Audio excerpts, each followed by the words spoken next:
Pelatih Timnas Futsal Indonesia Hector Souto telah memilih 14 pemain terbaik yang akan mewakili Indonesia di Futsal Asian Championship 2026. Timnas Futsal Indonesia akan menghadapi ASEAN Futsal Championship 2026 di Thailand 5-13 April 2026.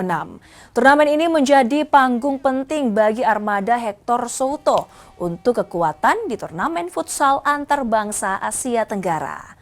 Sebanyak 14 pemain terpilih dipilih dari berbagai klub di kompetisi profesional Futsal League. Pemain terpilih merupakan hasil seleksi ketat dan pemusatan intensif. Sebelumnya Hector Souto memanggil 19 pemain dan dikerucutkan menjadi 14 pemain. Komposisi tim dinilai ideal, memadukan pemain berpengalaman dan wajah baru yang sedang dalam performa bagus.